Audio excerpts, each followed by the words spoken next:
السلام عليكم، ازيكم عاملين ايه؟ طبعا النهارده هنعمل طريقه بلح الشام، طريقه سهله جدا وبسيطه وبجد طعمه حلو قوي ومقرمش. قرمشته هتقعد لحد تاني يوم.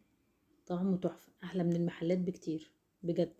اول حاجه هنا هنبتدي بالشربات. معايا هنا كوبايتين سكر، عليهم كوبايه ميه، لان احنا محتاجين طبعا الشربات يكون تقيل. وعلشان الشربات ما يسكرش منك ما تقلبيش خالص في الشربات.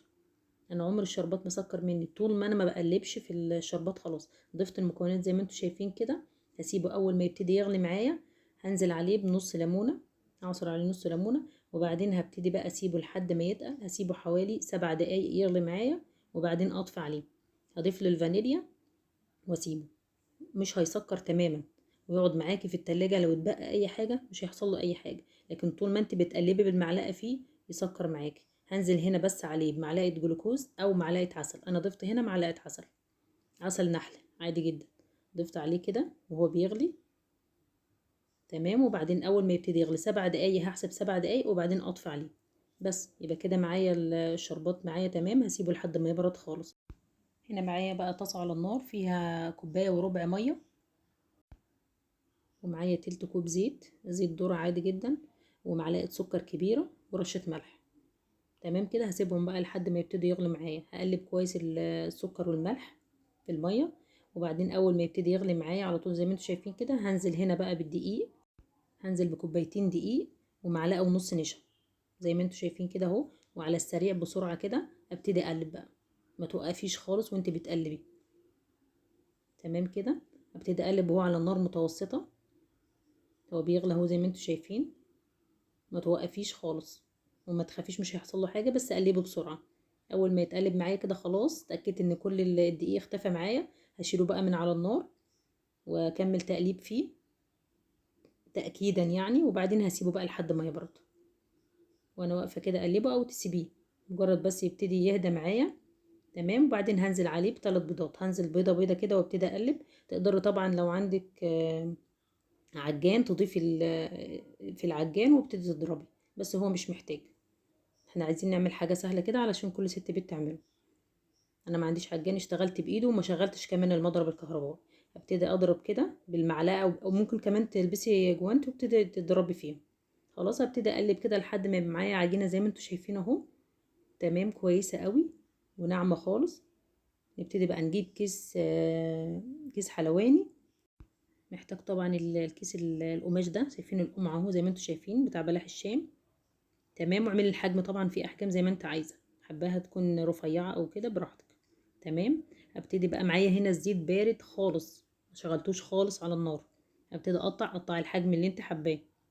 تمام كده. هقطعه في ايدي كده وعادي جدا في الزيت البارد، وابتدي بقى انزل بيه. العجينه طبعا بتبقى هي تمام ماشيه معايا تمام، بس بتبقى جامده. فمش محتاجه الكيس اللي هو البلاستيك، لا محتاجه كيس يكون كده، كيس قماش، علشان يبقى تقيل معاكي تبقى ماسكاه كويس وما يتقطعش منك.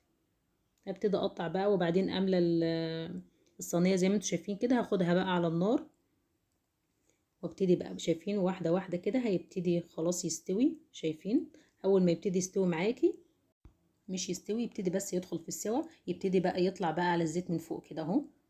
تمام. ابتدي اقلبي فيه علشان كله ياخد لون واحد، بس بالراحه خالص بشويش.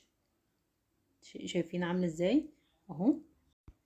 واحده واحده كده اهو، وهيبتدي ياخد معايا لون ذهبي. بس ما توقفيش تقليب، اقلبي باستمرار علشان كل قطعه تبقى واخده لون ذهبي، ما يبقاش واحده مش مستويه وواحده مستويه. شايفين لحد ما ياخد معايا لون الذهبي زي ما انتم شايفين اهو. ما يقرمش بطريقه ما تتخيلوهاش. شايفين انا كنت عايزه اسمعكم الصوت بس علشان الولاد. قرمشه رهيبه طبعا باين قوي اهو. اخرجه على طول واصفيه كويس، وعلى على الشربات على طول. اقلب كده في الشربات البارد التقيل. تمام كده. هنسيبه بس حوالي دقيقة كده علشان يتشرب كويس. وده على حسب برضو انت حباه يكون تقيل ولا خفيف شربات، على حسب ما تحبيه. تمام. هنا هكمل الكمية بقى. سبت الزيت يهدى شوية، مش عايزين الزيت يكون سخن معانا. وتمام. وبعدين هبتدي اقطع بقى على الطبق، مفيش اي مشاكل. دي الكمية التانية. اهم حاجة ان احنا نطفي النار على الزيت تاني مرة لحد انت ما تقطعي. ما ينفعش ننزله في زيت سخن. تمام. وبعدين نكمل بقى ونخلصهم كلهم ونسيبهم بقى لحد ما يتصفوا.